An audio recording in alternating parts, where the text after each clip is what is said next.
Welcome to the Virtual Memories Show. I'm your host, Gil Roth, and we're here to preserve and promote culture in this benighted age, one weekly conversation at a time. You can find and subscribe to this podcast via Apple Podcasts, YouTube, Spotify, and a whole bunch of other venues. Just visit our site, vmspod.com, to find more information, as well as our RSS feed, which you can plug into any podcatcher so you never miss an episode of the Virtual Memories Show. You can also follow me on Blue Sky, Instagram, and YouTube, where I go by vmspod, and subscribe to my semi-weekly newsletter at buttondown.com/vmspod. Well, things aren't great for me right now. I got my big pharma conference next week in Maryland. That's the one that I organize, host, run, micromanage, etc. And it's been like pulling teeth trying to get members of my trade association to register to attend it.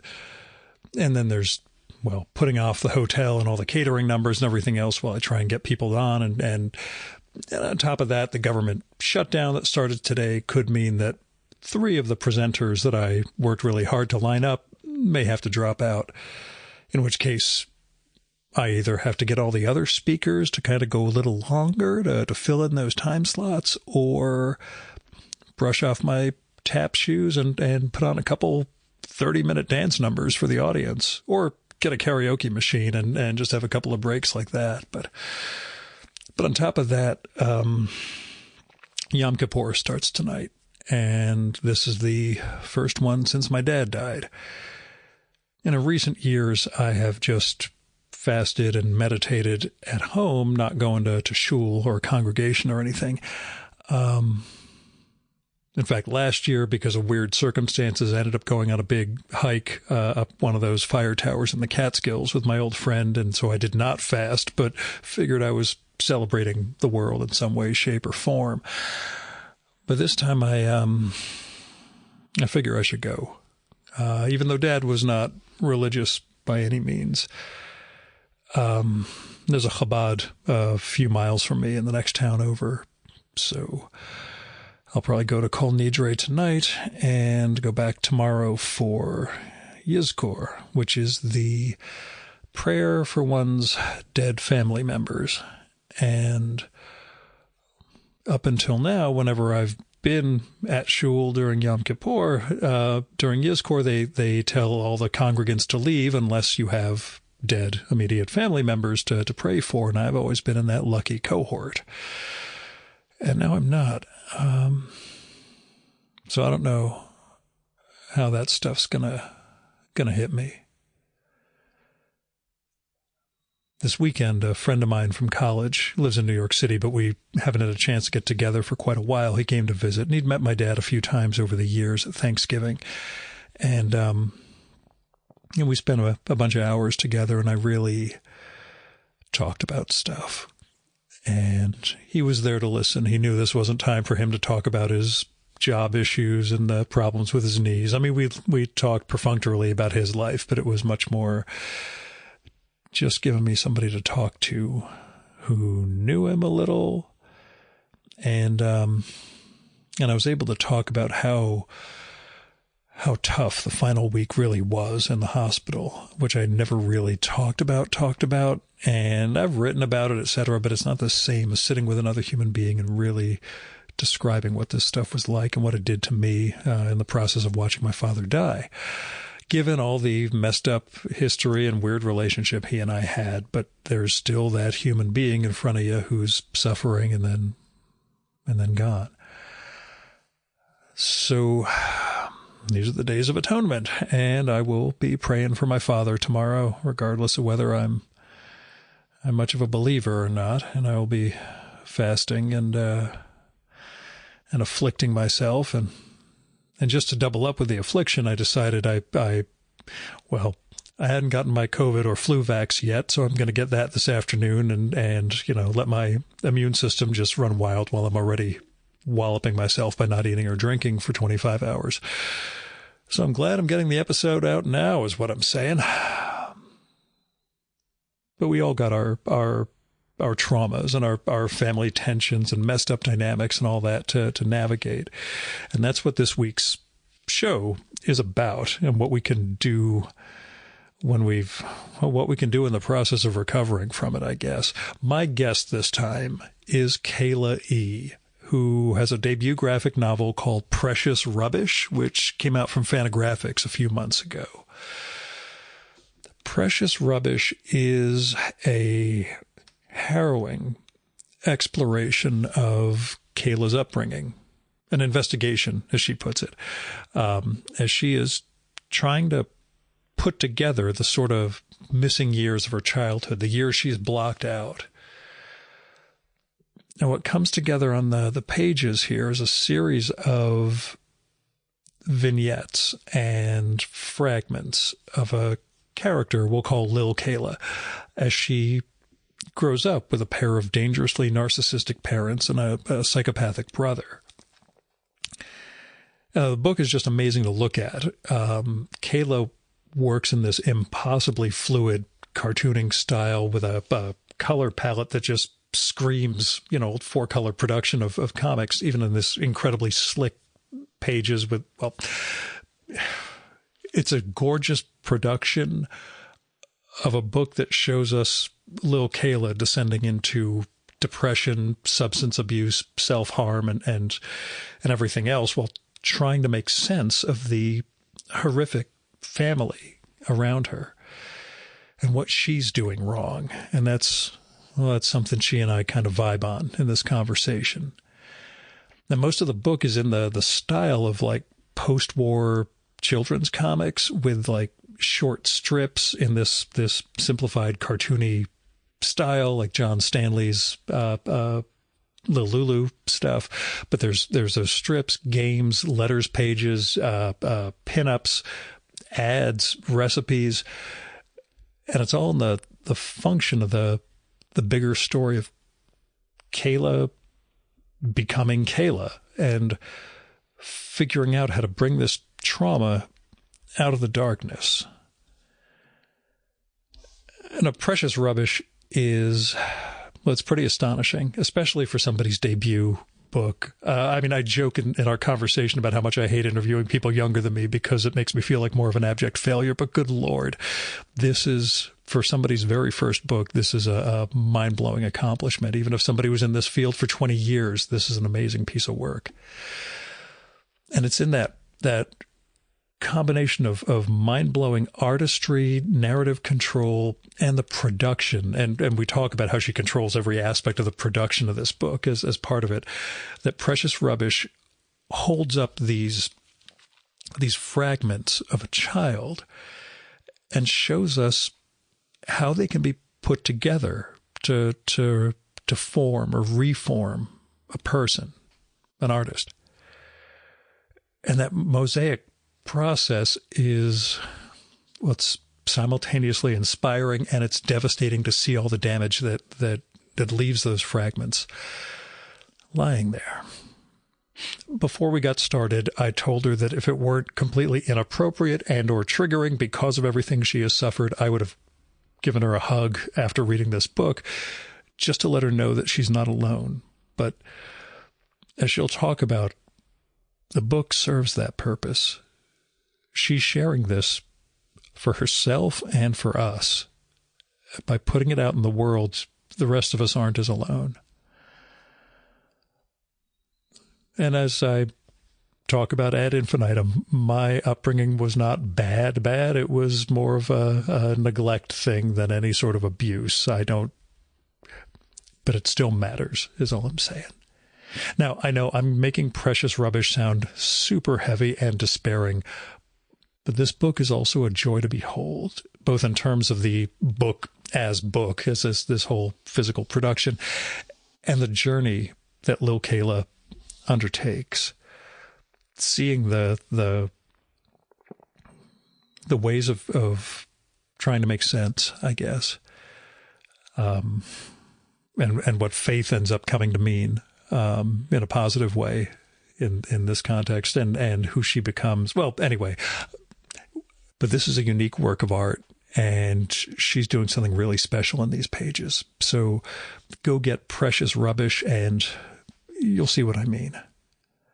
Now, we got together during Small Press Expo last month in the same hotel where I will be next week hosting my conference, and where she went on to win the 2025 Ignatz Award for Outstanding Graphic Novel. I'm awfully glad. As I mentioned in this, Peter Cooper and Paul Karasik, both past guests and pals of mine, have pointed me her way. They kept telling me, you've got to see this book. You have to talk to her. So I'm awfully glad we did that. Thanks, guys. Now, here's Kayla's bio.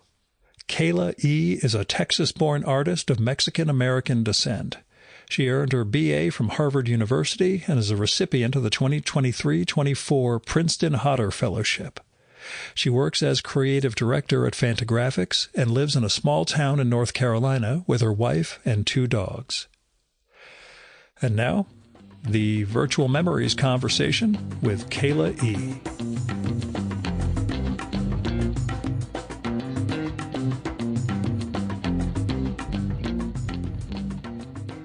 You're carrying a lot of baggage, and you're processing a lot through the book. Yeah. Tell me about exploring. Yeah, because the comic isn't the only form in which you've... yeah. I'm a multidisciplinary artist in all sorts of ways. Yeah, I've done performance video art with installations, painting, textile work. I did animation for a while. Yeah, comics... And just about anything. Depending on what the idea is, I figure out what form makes the most sense for how to communicate it or investigate it. So for this particular story, for investigating what happened to me, essentially, comics was the form that was the only form that would do the trick. Why is that? I think that there's the magic of the form of comics. And trying to tell a story about fractured memory is like it can hold the not knowing. It is like the form is about not knowing what's happening between panel to panel. What happened when, for me, between the ages of 5 and 8, when I would go to my dad's house, black hole, And so like thinking about like, how can I use this form to tell a story that I don't fully understand. This is the only one that can do it. Like it holds that. It is memory essentially. Yeah. Like it's sort of how trauma impacted memory works. And I find it absolutely incredible. And I think I was drawn to exploring these stories through this medium.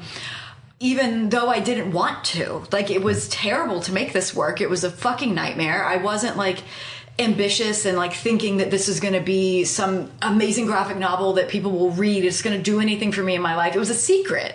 I made this entire book in secret. Yeah? For years. I was not self-promoting. I was just behind the scenes. I was, like, editing comics and like amplifying other people's work in the literary magazine that I ran. So I was just making this work sort of in secret, not wanting to harm my family, but needing to figure this out while drinking, while deeply enmeshed with my abusers. It was a wild experience. It was very negative. What's it like seeing it public? It's great. Yeah. It's great. It's the liberation. It's the freedom. It's complete. Like, I truly feel like I've been able to surrender this work, and now it's my readers. They own it. It's not even. I don't even really feel like it's. Of course, it's my story, but it's shared. It's shared. Now it belongs to the reader, and like that is such a gift to be able to like offer up something so hideous, and for it to like be like making meaning out in the world outside of me. Like I have nothing. I'm not like forcing the reader to like understand it in a certain way or telling them how to have a relationship with this book. It's just happening, and it truly, I mean, comics are magic. Publishing this book has felt like magic. It's definitely been nothing short of a spiritual experience for me to share it. It's transmuted the pain into something beautiful. Like it's given it meaning.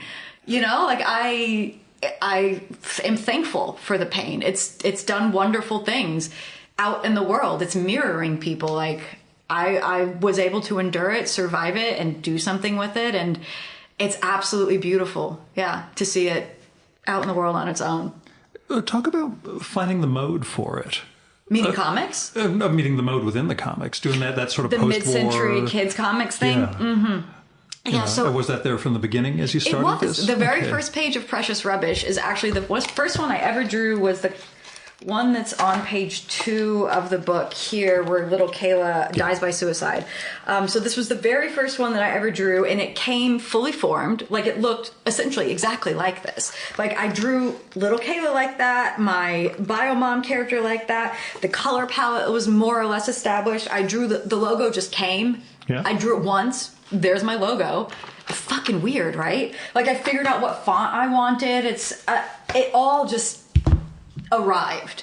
Yeah. And it surprised me. But like, I really love that period of cartooning. I mean, I just like love reading comics, learning about comics, consuming them sort of obsessively. And so I think that that's what I was doing at the time. Like, I was just like really immersed in the world of mid-century kids comics. I think for a lot of reasons, but I think it altered, I think, my visual sense. And so I had transitioned from being a pen and ink cartoonist and like a really big 3-dimensional artist into digital art, as sort of like a self-flagellation, restrictive, punishing exercise. And that like, I don't deserve to have art that takes up space. I was in a really bad place.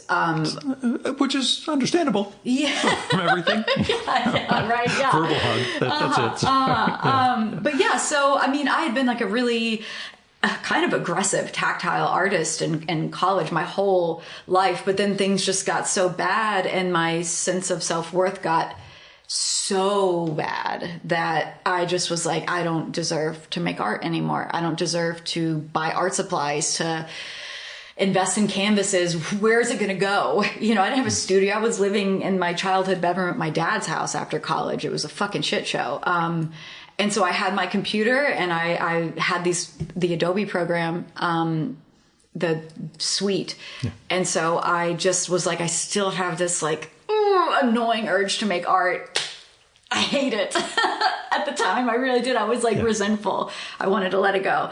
But I still had this urge to make stuff. So I was like, well, digital art has no footprint. So I think I can let myself make digital art. So that's what came out of that. The very first thing I ever drew digitally was page 2 of Precious Rubbish.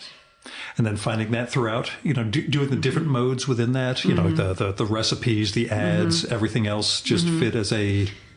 all organic. This is my era. This is my model. Yeah. There was nothing else for me to do. This is just, it's like when you just, when the powers that be are sort of just like have your brain on a track, like spiritually or something. And it's like, well, this is just, I'm not questioning it. I'm just on this train and I'm going to ride it and see where it takes me. And I'm not going to like try to jump off and do something else. Like, this is just what's working. It was like a well-oiled machine.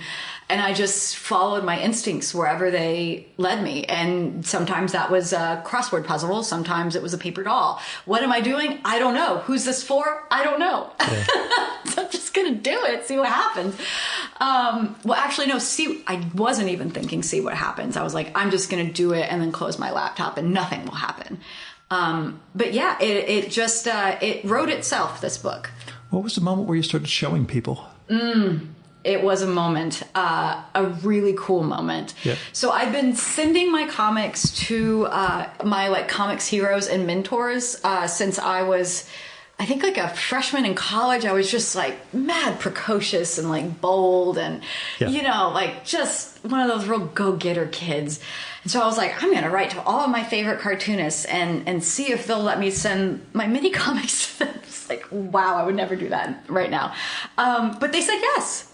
I like tracked them down, got their information, emailed them, and then they gave me their physical addresses and they let me mail my mini comics. Isn't it? Insane. Yeah. So I kept up these correspondences the whole time I was like a nobody cartooning. The only audience I had were my heroes. very weird. Very weird. You're trying to live up to... Exactly. Yeah. But so I had been cartooning and getting feedback from them and just like becoming a better cartoonist, learning, and like in a way it felt like what else, like who else needs to see it? Like I feel satisfied with my audience. But this magical day happened. It was when Paul Karasik and Mark Newgarden came to North Carolina when they were on tour for How to Read Nancy. They got invited to the like Durham Public Library. And so Laura, my wife, and I went to it because I was like, I've been corresponding with Mark Newgarden for like over a decade at the time. Like, oh, I can't believe I could meet him. He's my hero. I'm obsessed with this man and his work. So I got to go and fangirl and get them to sign all my books. And then Mark Newgarden agreed to like meet up with us that evening and just like grab a seltzer, you know?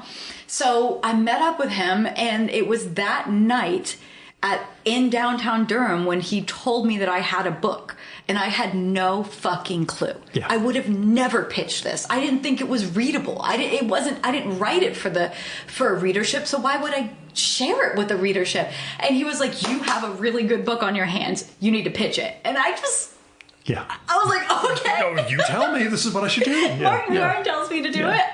Yes, sir. And he guided me through the entire pitching process. It was fantastic. It completely changed my life. And from that point on, it was great timing because I had already like moved out of Texas, where I'm from, to be with my now wife, Laura. So we were living in the Carolinas. I'd been sober for many years. I'd been in therapy for many years, was starting to sort of distance myself from my biological family. And so him suggesting to share this didn't seem insane to me because I was sort of already on a path of separation from them. So I was like, I think I can do that. Yeah. Who were the other heroes? Chris Ware, Tim Hensley, Mark Newgarden, Ivan Brunetti were the big ones. I was thinking Ware and Ivan particularly. So yes. I just went for it, man. I just went for it. So it is still the weirdest thing to me that I get a Christmas card, or, end of year card from Chris Ware. It's one of those, oh my God, Chris Ware actually sends me that. It's so fun, isn't it? It's fucking wild. It's wild.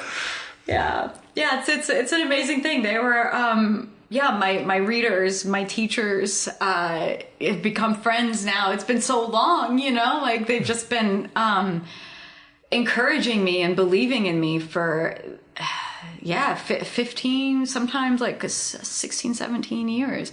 Yeah, it's pretty crazy. Again, the thing I was going to say, when you marvel over those guys giving a crap about some, nobody cartoonist, etc., they were all nobody cartoonists.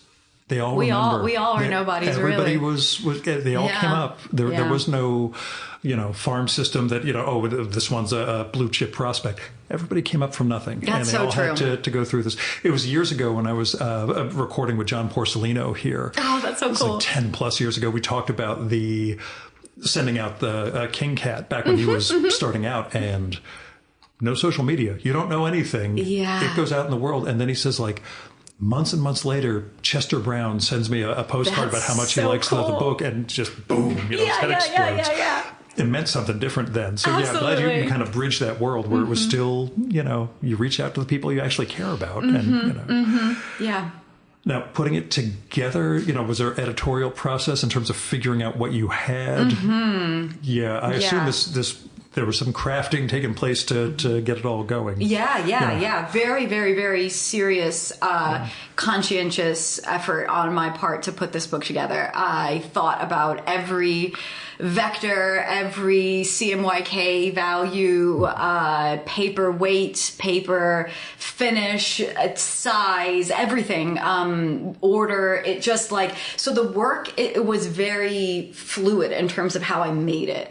And had no rhyme or there was no scaffolding, no structure. Yeah. But then when I was putting it together, it was I was a maniac, just super controlling and careful, and Yeah, the experience of ordering the comics, I would print them out, and I had this binder, a big binder with this little binders are always good. Yeah, with the clear sheets for the pages, and I would just move them around until it sort of just vibed right, and I was like, oh, this is the order of the book. This is what makes sense. But yeah, I think in terms of editing, the writing especially, I'm pretty ruthless.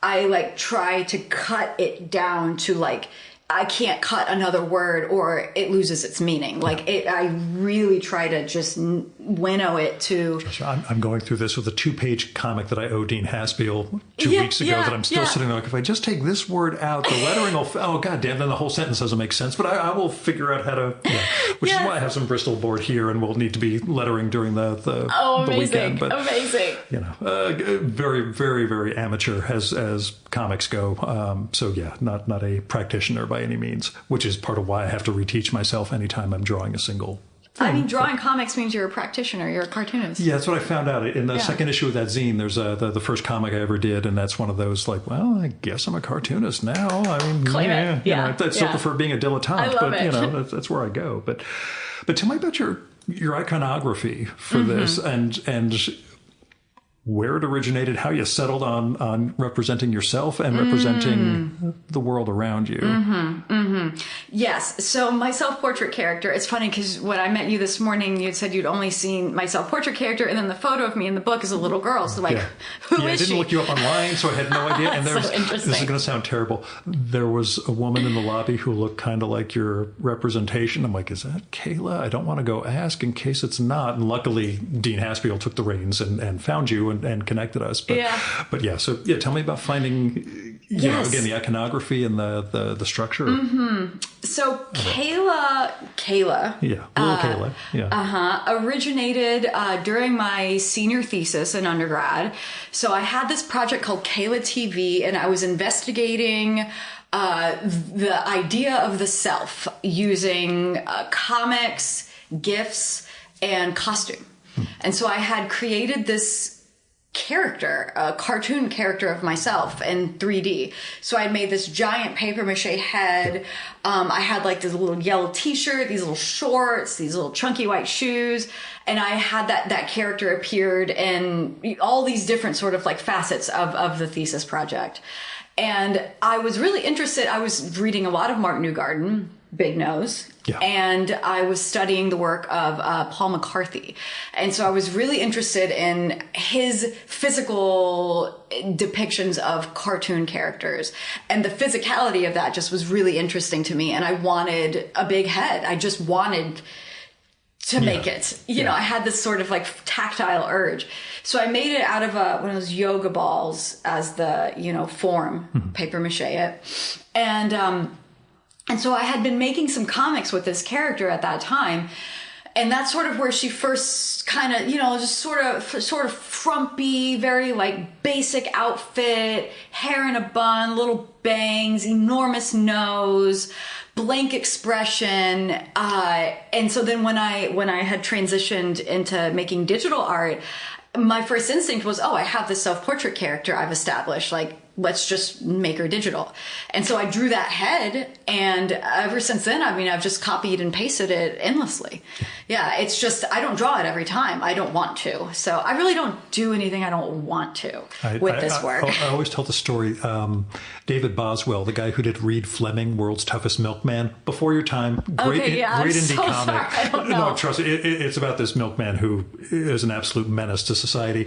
But he's got this box nose. And I asked Boswell once, like, what did you learn, making the comics? Well, if I knew I was going to draw Reed Fleming for 20 years, I wouldn't have given him that nose. It's impossible to do. And he works every single line of it. And it's just every Lord angle. Almighty. Yeah. So I'm glad you found shortcuts to be able to represent. The shortcuts are really important. So the iconography, like really, I think like the little booze bottle, that appears throughout there's like one house plant that appears throughout. There are just like things like that I just copy and paste it. It's just, I'm using comics for their economy, and I'm making work that is so hideous that I want to spend as little time as possible in the world of this work. Yeah. So it just essentially became what's the easiest way for me to get at the truth. And so that involved just coming up with little symbols of these things that I know are going to recur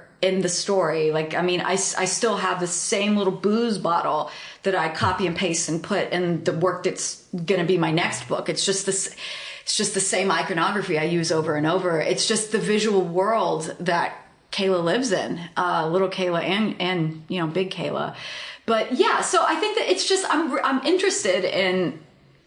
just interested in that sort of world of cartooning, of really that this is the same, essentially it's the same idea as to like why I edit my text down so intensely, is like I just want to get to the core. I just want to get to what is going to communicate this uncommunicatable thing. And so whatever gets me there the closest is the decision that I generally make. Yeah. Therapy help with comics? Comics help with therapy? Yeah. Comics and, well, okay. Therapy, well, I think the main way that therapy has helped is that I've become a recovering person. And so in the years that I was making this work, it was just so terrible for me. And I would make it like while high on codeine and drinking vodka and just like in a fucking dark place, just like spiral, you know what I mean? Just how you can sort of sink when you're like fucked up, like just deep into the depths of pain, and like making this work. And it was just super damaging for me in every way. And so I think that therapy was the first place where I started to pretend how to care for myself. And that meant not making this shit. Mm-hmm. And just, I stopped making art, comics, period, for a number of years. The early years of my sobriety, of the early years of my recovery at the Rape Crisis Center. I mean, I just like, this wasn't part of my healing, you know? So I just put it down. And I think I mean, it's certainly the goal wasn't to eventually become a better cartoonist, but I think that spending years healing and like building a safe life and like getting sober and like figuring out how to be like a functioning person in the world has made me a better cartoonist, because now like I have a clearer head. When I came back to the work to put it together, to pitch it and to finish writing this book after years of sort of artistic quiet, I mean, I just immediately was a fully formed cartoonist. I just like basically was reborn as a person in every way. And it definitely was reflected in the work. I mean, if I had tried to put this together and pitch it when I was still drinking and using, like, I couldn't even answer emails. Like, I was a fucking mess. I remember one time I responded to somebody and I signed their name because I was so drunk. And it's just like, I mean, I was really struggling to get by. So I needed that time. Do you recognize, I'm sorry, I didn't mean to cut you off. No. Did you recognize damaged Kayla in the earlier pages? Mm-hmm. Yeah, she's definitely still there. Okay. I didn't edit her out. Yeah. What I tried to do was take her further. So with the clarity that I had when I went no contact with my biological family, I was able to revisit the earlier work and completely rewrite it. And then a lot of times completely redraw it. I mean, I would just select all my vectors and clear it and just be like, I remember more. I remember more clearly. I am no longer in denial about this one particular thing that happened to me. Whereas the time when I wrote it, it was so much more guarded, you know? I mean, it's already sort of like guarded, distanced work. Yeah. But that was as far as I could go at the time. Like when I sent this book to the printer, like I could not go any further in the truth. Like I was maxed out. And so I think that was really helpful in just trying to take the dark places that Kayla had sort of started digging into and just being like, what is this really? What happened to you? Let's fucking figure it out. And I just would open it and just look in there and try to see as much as I could with whatever light I had. And comics, and so in the way that comics has been sort of like a part of my recovery is that it has helped me remember. By making the work, it's a living document of what happened to me. And so, I mean, I think a lot of us as survivors of all sorts of whatever, we gaslight ourselves, you know? And I definitely did that when I was, you know, just trying to figure out what happened to me. And then other times I'd be like, that didn't happen. Wasn't that bad. They love me. There's no way they could have done that to me. Yeah. And this book never lets me do that. I literally can't do it anymore. Because here it is. It says it happened to me, and I believe the person who wrote that. So whenever I want to gaslight her, she just doesn't let me. So in many ways, it's been like a huge tool for my recovery in that way. Seeing it in print the first time? It was amazing. And you've so designed great. so many books and been involved in so many other people's projects. Yeah. It was Seeing really this. nice, to be on the other side of that for sure. It was pretty beautiful. Yeah, I was really happy with the physicality of it, with especially the cover. I was very pleased with how it feels, the weight of the book, all things I obsessively considered.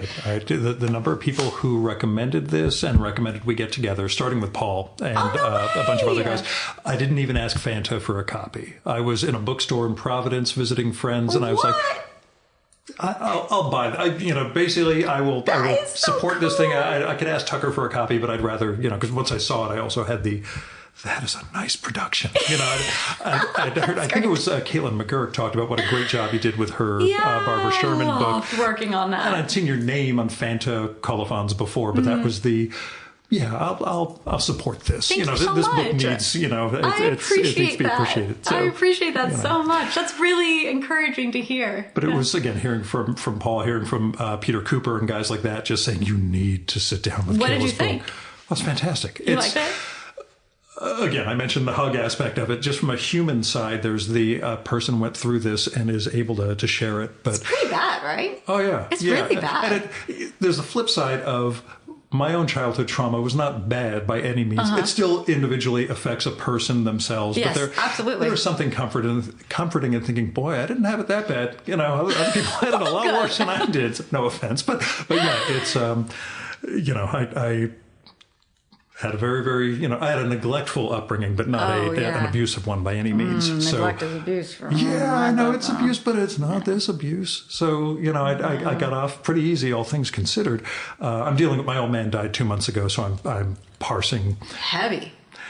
Yeah, I'm dealing in my way. Yeah. There's a lot of things that I've written off in shorthand about our relationship that I now have to really address because there was never going to be any sense of closure or anything like that.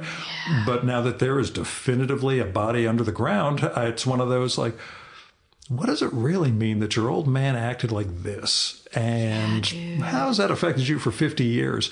So I've got that going on in the background of reading your book and thinking, oh my God, okay. All things considered, didn't have to deal with everything you did. But to that end, has your biological family responded to They have this not. book? I mean, it would be so fucking stupid of them to. Oh, yeah. No, but I just wasn't sure if you've heard anything from the audience. I wondered if I would. Yeah. But I haven't. Not a peep. Nothing. But also, there is a very high chance that they have no idea this exists. Yeah. They are clinical narcissists. So I think that when I went no contact with my biological family, I feel pretty confident that I just no longer exist to them. They never loved me, so of course they don't miss me. I'm just not a part of the story of their life anymore. I may be just like anecdotally a person that has betrayed them or that they hate. An enemy of some sort, but I don't think I'm a main character in their life at all. And they're not like particularly literate people. They don't go to bookstores. They don't read the New Yorkers, they're not going to like stumble across it in the New York Times book review. So yeah, they probably don't know. I mean, I don't really think there aren't many people I'm biologically related to who read. I mean, like have basic literacy, but they're not readers. Yes, the people who, when they always talk about, the average American only reads one book a year thing. I don't think they read one book I think that changes because I am in the 50 to 60 based on having to do this show. So yeah, I think I saw your list of all the books you've read since college or something. God, yeah, that's awesome. And it's an embarrassing story. It was maybe 10 years after I started. I started that in 1989, and I guess about 10, 12 years later, I was in New Orleans with a pal of mine from my freshman year of college. I went to Tulane my first semester. I didn't drink back then, and being at Tulane was not the place to not be drinking. Yeah, sure, that was... But I was out with Paul, who's a jazz musician living down there. He's like, Gil, I still got this stack of books you told me to get back when we were in college, and I haven't gotten to a lot of them, but I promise I'm really going to. I said, Paul, don't tell me what they are. Just throw them out. I don't care what I told you to read when we were 18 years old. It cannot possibly be anything I would be, proud of now. I'll send you books. I'll do anything. Just don't tell me what I said would be a good idea to read. Oh my God, I would be so curious to know what my tastes were back then. Yeah, well, you weren't curious at all? I have that list. I know what I read back in 1989. Anything good? Only by accident. Okay. Reading Homer and Shakespeare and stuff like that is great, but I was reading some dumb stuff, dumb, middlebrow stuff that was meant to make me seem smart, but not so much. Self-awareness is good. Yeah, I'm still working on that, but it's that ongoing process. So, but I did want to ask you talked about the feedback from your comics heroes. I mentioned the amount of work you've done in design for a lot of cartoonists and writers and working with Fantagraphics people in general. How much did the design, where did the design stuff start for you, but also how did your experience of all that feed back into not just the production of the book, not the design of the book, but, what you were making? Yeah, Talk about design. I got the job at Fantagraphics after they acquired the book. Okay. So that happened second.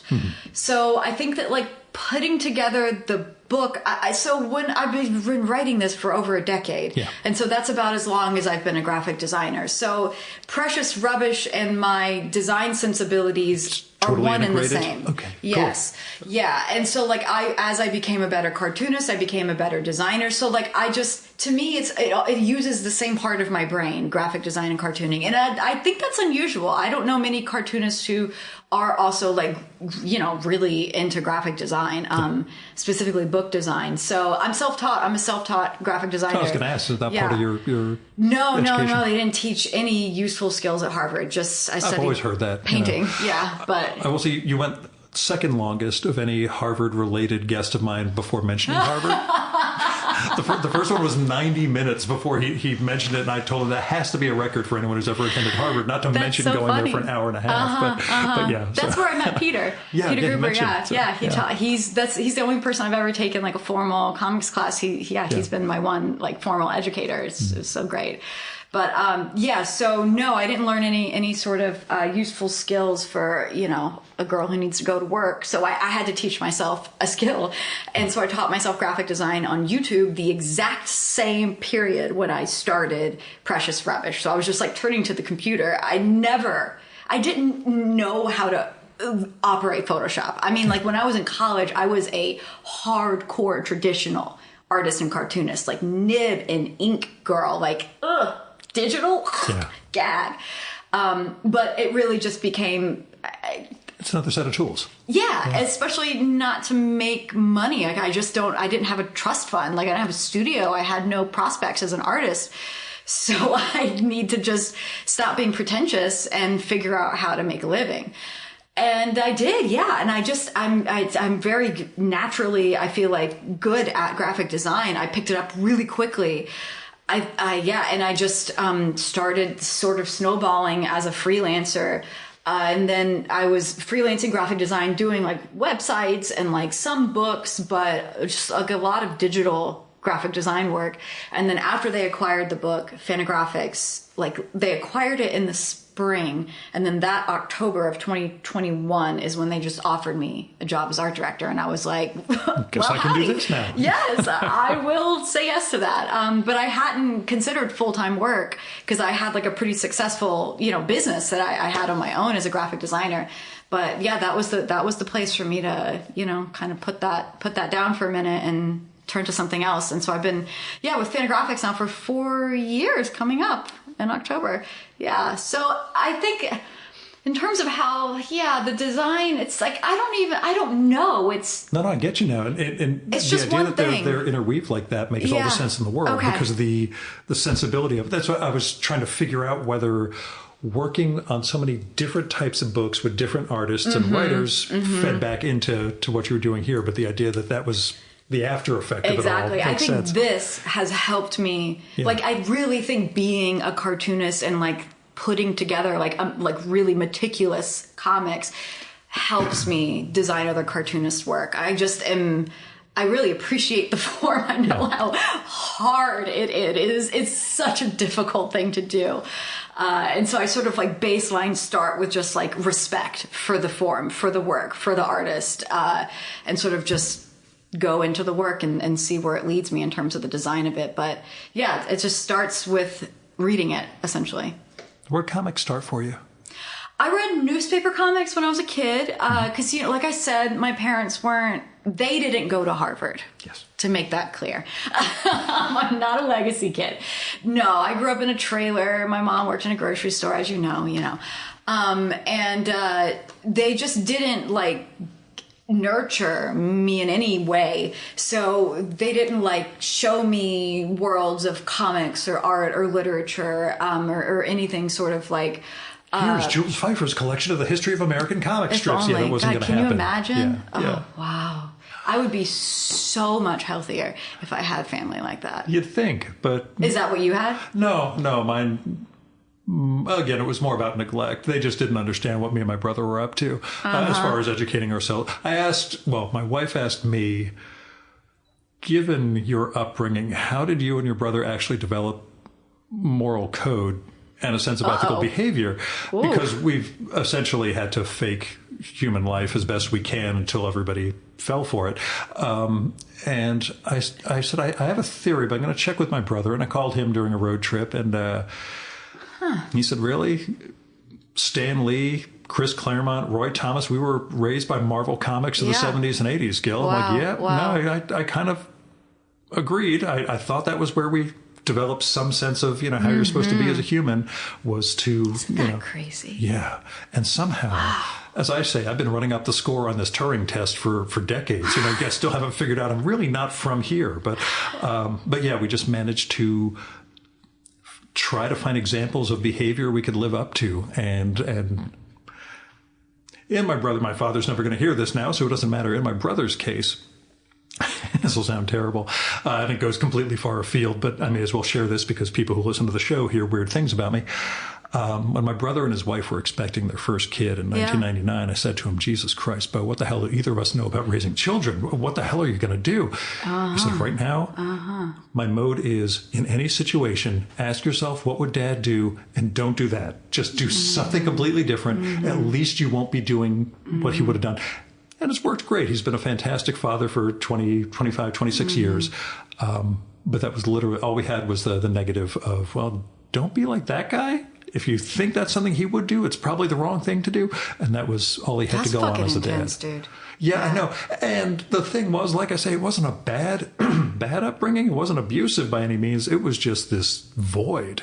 And we had to kind of figure things out in the 70s and 80s and become human beings. So having comic books. I get that void too. Yeah, it's like, but yours involved a lot of heavy trauma. The thing that, I know it's all trauma. What I was going to say is the thing that fucking sucked the most was that there was a void, was that I wasn't loved. That's why the book ends on that. The hunger, the dirty clothes, like it's just it literally doesn't. That's not what's traumatizing me. Yeah. What's traumatizing me is that I didn't have parents who parented. That's the pain. That's the center of my trauma. That is everything stems from that. As if I had just been nurtured.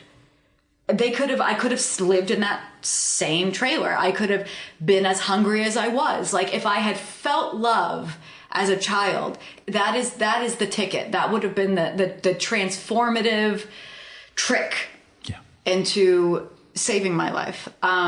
So yeah, all the other stuff is I don't even really honestly, it doesn't bother me. It really doesn't. The thing that fucks me up is that they didn't love me.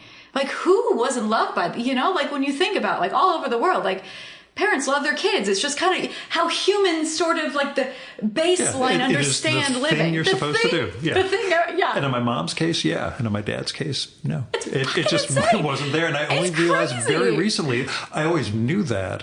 I never understood what it was doing to me until last year when one of my past guests just kind of, Gil, I think you have this inner child thing going on where there's this kid who did not get loved and you're not acknowledging that and that's messing you up. I'm like, okay, you're totally right. Yes. Fine. I've been ignoring that for 50 years. Pull that kid out. Yeah, give him a hug. That's been the last year of my life, has been spent trying to integrate that stuff while taking care of my old man during his decline and then being there for his... What timing?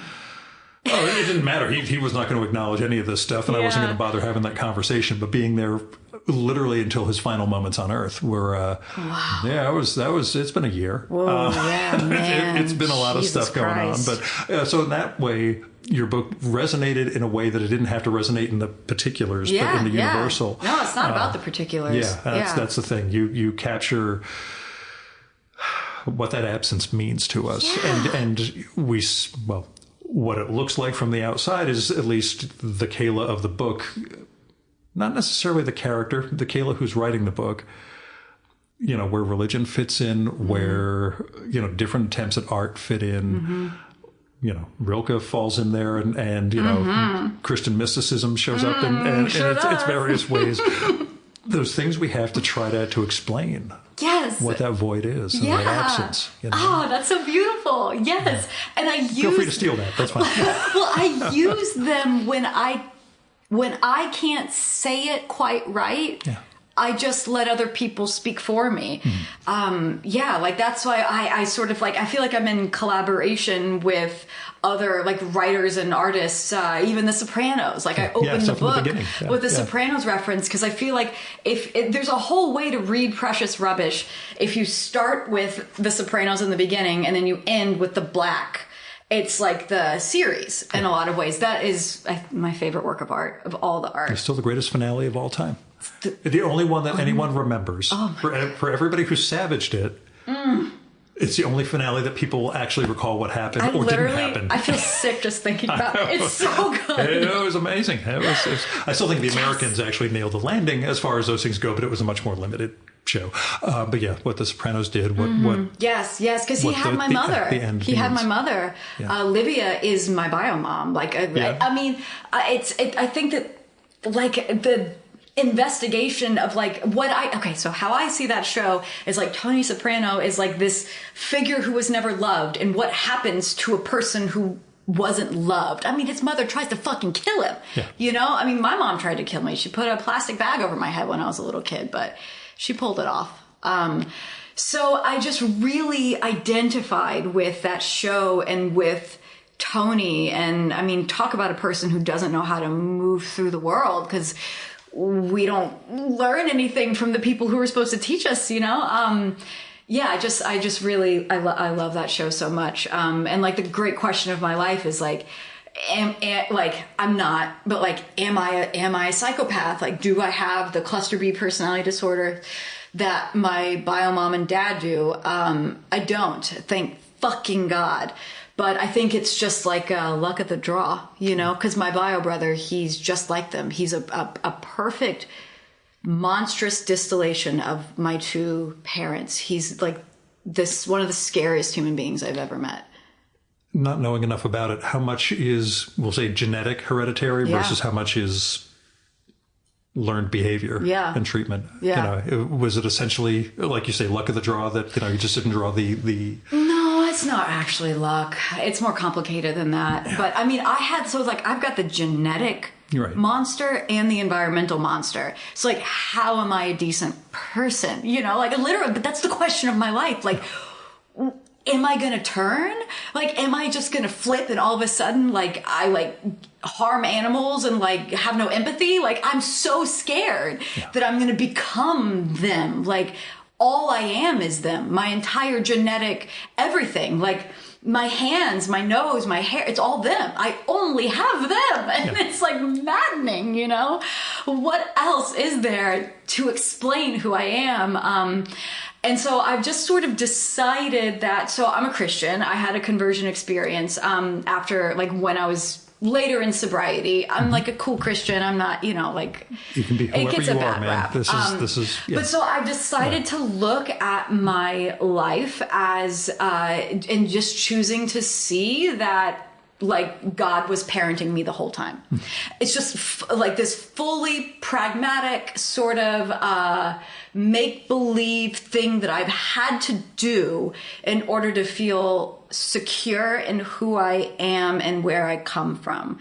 So I no longer think that I'm actually related to my parents. I've convinced myself that my mom and dad are God, and that I am now have been, like, literally, like, physically reimagined, like, through the Holy Spirit. It sounds fucking insane, but, like, Christianity is really weird. There's, like, a lot of different avenues for, like, interesting ways of experiencing it. Have you read Mysticism by Simon Critchley? Simon Critchley? Came out a year or so ago. He's a philosopher. Okay, we recorded a show. It's actually in my Instax book. Oh, I'll send you a note about it. That sounds great. Was thinking about it in the Christian mystic. There are a few references within the book that had me thinking, you know, I think she'd get a lot out of Critchley's study on this stuff, because it's those women from, like, 15th, 16th centuries. And those are my bitches. Oh my God. And what it really entails, what it means to have gone through these experiences and then relate them for the rest of their lives, trying to figure out what's going on, which, again, feels very resonant with what you've produced. Oh, well, thank you. Which raises the question, you said next book. Yes. I'm already well into it. I think I've got like 70 pages now. It's coming out lightning fast. I'm having a blast. It's a really different experience to make comics, thinking about my readership. I don't know. Don't jinx it, but, you know. I'm having a great time. And the work is, like, it's really good. Like, I like it. I believe in it. It's strong. It's, like, a hella spiritual, because but it's still, like, so bleak. Because I have so much more to say. I remember things clearer now than when I sent this book to the printer a year ago, you know? I'm less afraid than I was when I finished Precious Rubbish. And I really just didn't get into some of the really bad stuff. And I'm going there now. Like, wow, I'm just going there. But it's interesting because I'm telling these stories now, like the whole book is from the recovering person. I was going to ask, this is the traumatized. Yes. Yeah. Is it coming from that present perspective? Yes. Which would be and a market Kayla, change. I actually make an appearance, but I'm dead. It's I realize I have this character. Her name is Deadhead, and it's my head, just Kayla's corpse head with, like, worms coming out. But there's one drawing. I have a paper doll. It'll be in the next issue of Now, Eric Reynolds' Now anthology. Now 14. There'll be a fold out, and it's my corpse with all my tattoos exactly as they are. Like, it's me. Yeah. It's me. And you can, like, put, like, all my favorite little, like, garbagey things, like all the sodas I drink and, like, my Amazon packages, like, on my corpse as a paper doll accessories. But yeah, so in this new work, I'm starting a story where my parents murder me. Yes, they saw me into bits and they cut my head off, and then my head comes back and teaches little Kayla about the love of God. I'm down. You got decapitations. Yeah, I think about decapitations a lot. Yeah. The dog shows up. Yes, little decapitated Chiz. a few times. Yes, she does, yeah. When I would spend weekends with my dad, my bio mom used to abuse my little chihuahua. So it's just like a haunting. I just think about it all the time. It just scares the shit out of me. Like, animal abuse just, like, fucks with me so bad. Yeah. But yeah, Chiz's head gets cut off. Yeah, that's interesting. I actually haven't even connected that. Well, it was a thing I was kind of worried about asking, for fear that it was going to be, no. Like my dog actually got her head cut off? Yeah, I'm so glad Thank that is God, not the case. Right? So, no, she lived to be a ripe 19. Jeez. Yeah, she was my best friend from the age of 5 to 24. Is that 19 years? Yeah. that's how long I had her, like my entire consciousness, essentially. It's, well, again, the right pets can mean too much to us at times, where it becomes you're the externalization of my life here and the only thing I can confide in. But yeah, that's, you know, I can imagine the dread happened. and trepidation. Yeah, that happened. So you mentioned separating from your family, your biological family completely. I assume you're not one of those people who's lurking on Facebook, keeping an eye on them or anything like that? Good. Okay. No. Just making sure. No, I refuse to look. I never look. Yeah. When I think about them as human beings moving through the world, it makes me physically sick. Physically sick. I mean, I have nightmares about them every night. And I'm on like literal like PTSD nightmare medication called Prazosin. Keep having to up my dose because they just keep coming in through the window and just like. So, I think about them enough. I think about my family every day, all day. I just have memories that just come in. I mean, they wash over me.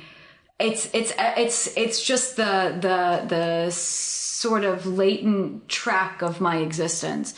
So I don't seek them out in any other way because I don't want to bring them into this perfect, like my life is so fucking good and it's so safe and I'm extremely protective over that.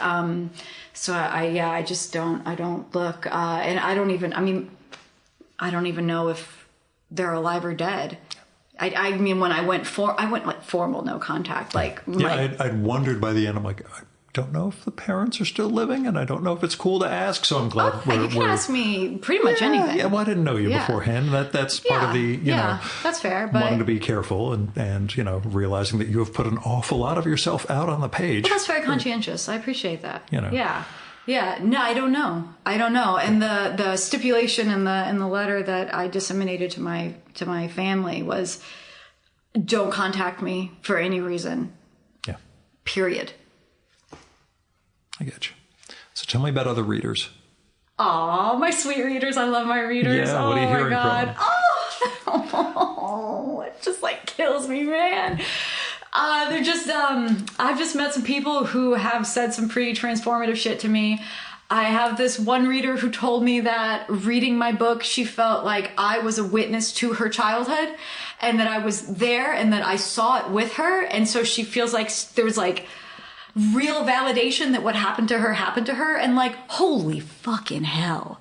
Like that's so big. That's a really big deal. You know what I mean? And it's beautiful. It's devastating. My readers, like, I mean, I've had some people disclose some like really, really horrific shit to me. And I've learned how to figure out how to move through life hearing a lot of really hard stuff.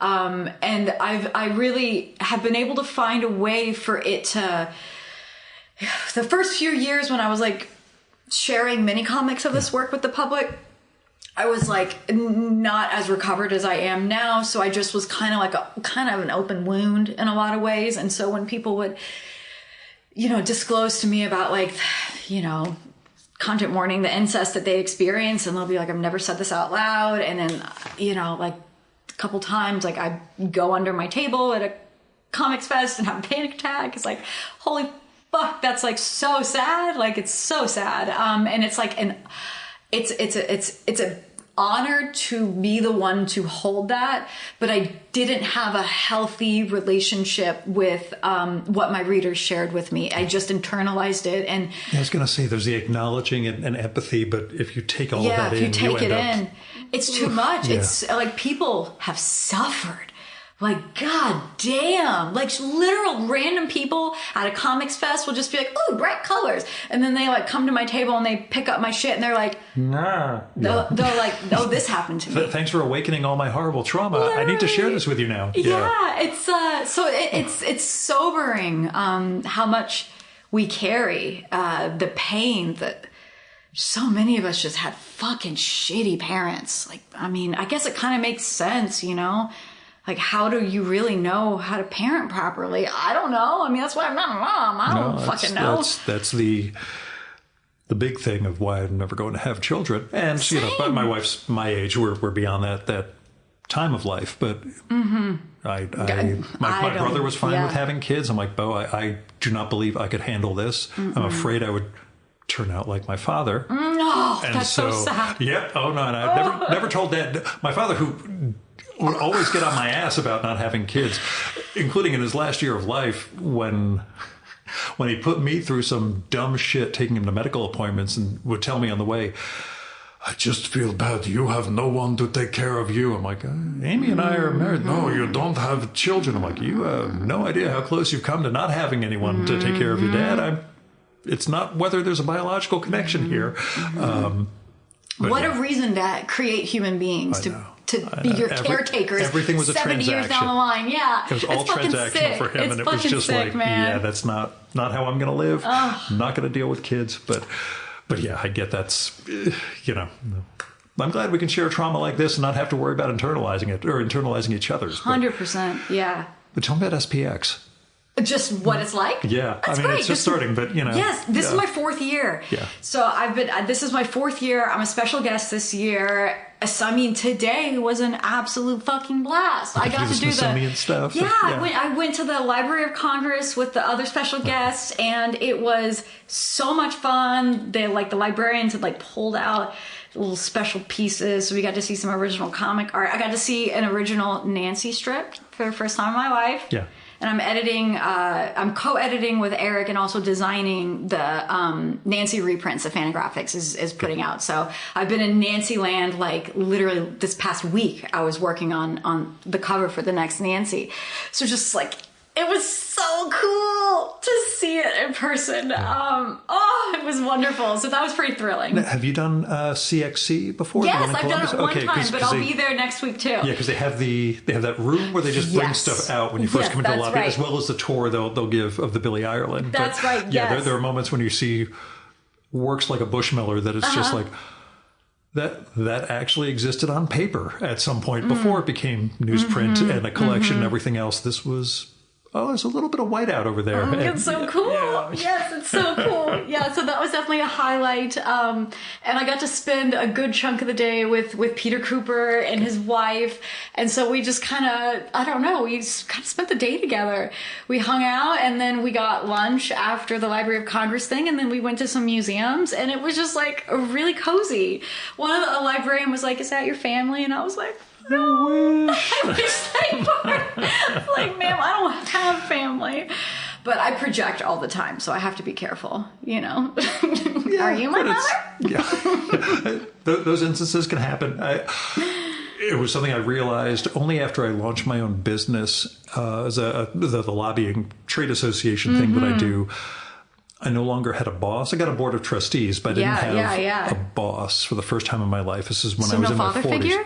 Exactly. Uh-oh. For the first time in my life, I discovered in its absence, I'm like, my entire life. My daddy? I've spent my whole career currying the favor of and the wrath of male figures in my life. It's so good you see that. And it was sheerly, instead of going into therapy, it was quitting my job and launching this association was my moment of, I've had that going on for 40 years. That's fucked. And so, I've subsequently tried to make sure I don't do that with my chairman or anybody else. Yes, it's so important. Yes. You recognize patterns when you're in the middle of them. Yes, it's very difficult to It's very difficult. It's what our brain wants to do because, my God, we want parents. Of course we're just searching for the closest human. A big part of my next book is there's this character called Miss Lady. And so little Kayla is just trying to find a mom. So she just literally, she takes hostage this strange woman named Miss Lady.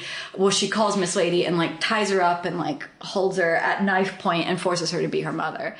So yeah, I think about it a lot.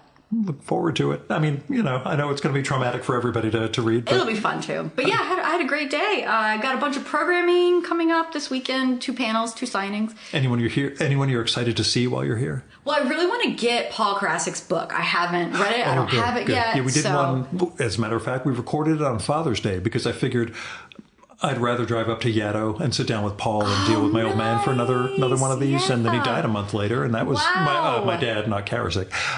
But yeah, so Paul and I spent that afternoon together. And then I drove on to Boston for a conference and never looked back. So yeah, that's something I do not feel any sense of regret toward. Yeah, you shouldn't. I bet that was wonderful. Yeah. It was, sitting down with Paul was good. We recorded around the Nancy book years before with Mark. Yeah. The three of us recorded at Mark's place. But you've been to his house, Mark Newgarden? Yeah. Oh, jealous. Oh, I'm northern New Jersey, so I just drove into Brooklyn. I was there for a party actually after after CAB, Comics Arts Brooklyn. He had a get together, and yeah, we have hung out, we have talked, and I might have been there at that one. I think I went 2009 or something. This would be like 15, maybe 16. Oh, it was 2015. Oh, that was something around there. I think I was already doing the podcast, which is 2012 when I started this.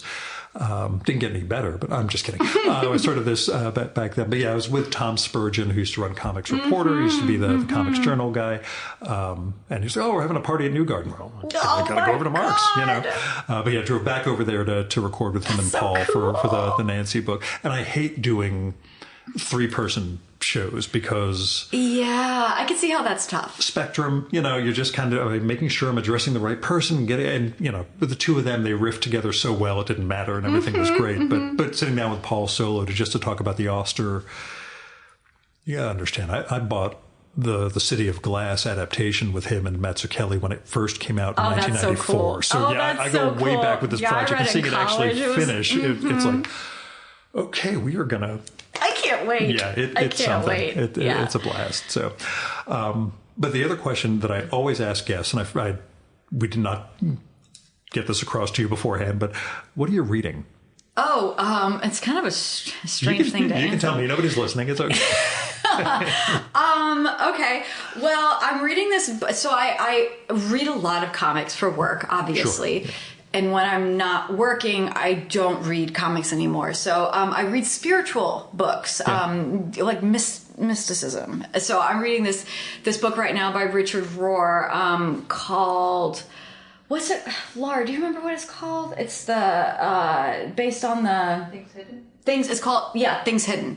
Things Hidden, yes. And so I just started that one. And so I'm like really spiritual and have a very robust, Christian whatever, but I don't read the Bible. And so this book, because Richard Rohr is just like a really cool progressive mystic Catholic figure, and I love his writing, and so he is sort of like helping the reader look at the Bible for sort of mystical experience, and so that's I'm kind of taking a crack at that. I usually am just a Book of Job girl. I don't really go anywhere else in the Bible. But you seen The Tree of Life? I haven't. The Terrence Malick movie? I will make a note to send you that. It begins with a key line from Job, and in a sense, the entire movie, it's a very impressionistic film. It's not really straightforward in what it's about, but what it's about is God and how we apprehend the universe and where mercy begins. That sounds great. Yeah, it's something. It'll make you feel like you're... Well, your consciousness will be altered in the process. I'll put it. You'll feel like you're the old day, about 2.5 hours. Okay. But it drifts back and forth through things. It's not a straightforward thing you're going to go through. And there's a section in the middle actually early on, where the universe gets born. You'll see. Wow. Yeah. That's a lot in a movie. Oh yeah. It's one of the great works of cinema. But cool. This is me and my overrating things because I have a very narrow sample set with a lot of stuff because most of my art consumption is based around the podcast at this point. So, but the Rohr book, the Things Hidden is the main. Okay, I'll get you turned on to the Critchley book too. And see if that gets you. Yes, that when you said that, I was like, well, that's actually a book I would read. Yeah. He's coming from a different perspective, but one that is not a disbeliever and, this is all hokum thing. He's trying to investigate what it means, what those Christian experiences were, and what mysticism really means. And in our conversation about it, we kind of We disagree about the differences between Christian and Jewish mysticism, and I think I'm right, and he's a philosophy professor, so he's probably right. But I'm going to go with my thing. So that's yeah, man, those old nuns, they were wild. Yeah. They were some wild fucking ladies. I really look up to them a lot. So what do you feel you still have to learn about making comics or telling stories? Everything. Yeah. It's like you can't ever learn enough in comics. Yeah. It's just it's infinite. Its potential is infinite. Like every time I draw, I'm learning something new. There's always something to read, to study. Like even Paul Karasik's little talk at the Library of Congress today. You know, he was doing the Nancy, like sort of unpacking that 3-panel Nancy strip. You know, it's in the book, and so the audience was participating. And just even I've read that book and I've been to one of his lectures, and even still, it's I'm just learning more about these 3 fucking if you can take 3 little panels by Bushmiller and here's what the drop of water means when it's coming off of the host. Yes. And what would happen if there was 1 compared to the 4 that are there? What does that mean?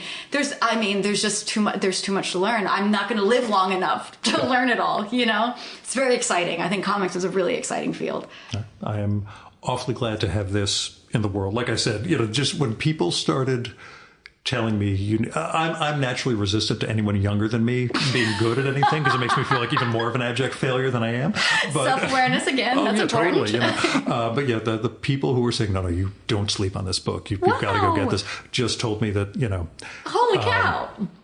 I'm glad to be talking to you after your first book, and I'm looking forward to, where everything goes in future. I'm not looking forward to being in my 60s and 70s still doing this, but, I'm sort of resigned to that at this point. If we're alive, man. I got my fingers crossed. Yeah. Well, thank you so much for having me. This was very fun.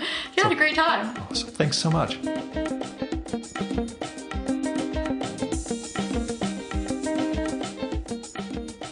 And that was Kayla E. Go get Precious Rubbish, out now from Fantagraphics. It is a story of deep trauma, but there is so much going on in terms of redemption, of self-recreation, of Christian mysticism, as we talk about. And the artwork, it's phenomenal. The production will knock you out. This book is really, really a marvel. So go check out Kayla's website, which is kaylaework.com, KaylaEWork.com, Kayla E. Work, all one word. You'll find her comics and her other art there, including some of the paintings, the video stuff, installations, and all that. You'll also find her graphic design work, which is pretty amazing to look at, too. Oh, she's also on Instagram as precious.rubbish. Thanks for listening to the Virtual Memories Show. You can support this podcast by telling other people about it. There's no better way to build an audience than through word of mouth. Also, visit Apple's podcast page for us and leave a rating and review. Every little bit helps, You can also support the show by telling me what you like and don't like about it, and who you'd like to hear me record with, or what movie or TV show or book or piece of music or comic or theater or art exhibition or whatever you think I should turn listeners on to. And you can do that by sending me a postcard, letter, email, DM if we're connected on Instagram or Blue Sky, or by leaving a message on my Google Voice number, which is 973-869-9659. Messages can be up to 3 minutes long. It'll cut you off after that, so call back and leave another message if you do. And let me know if it'd be okay to include your message in an upcoming episode of the show. You might have something interesting to share with our listeners, but I'd never run someone's message without their permission, so let me know. Now, if you've got money to spare, I appreciate it, but don't give it to me. I've got a day job that pays the bills. You should give to individuals and institutions in need.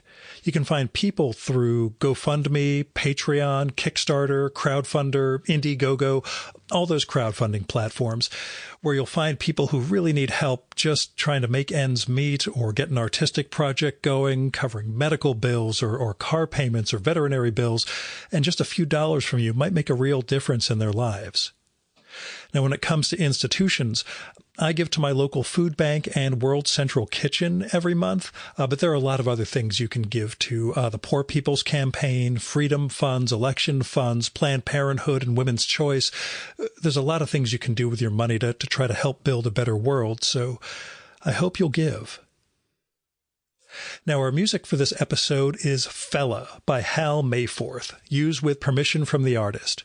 You can visit my archives at vmspod.com to check out my 2018 conversation with Hal, where you can learn more about his art, his music, and more. And you can follow Hal on SoundCloud at soundcloud.com/Mayforth. That's MAY, the number 4, TH. And that's it for this week's episode. Thank you so much for listening. I'll be back next week with another great conversation. You can subscribe to the Virtual Memories Show and download all our past episodes at Apple Podcasts and other podcast sources. You can find all my episodes and sign up for the Virtual Memories Show newsletter at vmspod.com. And I'm also on Blue Sky and Instagram and YouTube as vmspod. You've been listening to the Virtual Memories Show. I'm your host, Gil Roth. Keep reading, keep making art, and keep the conversation going.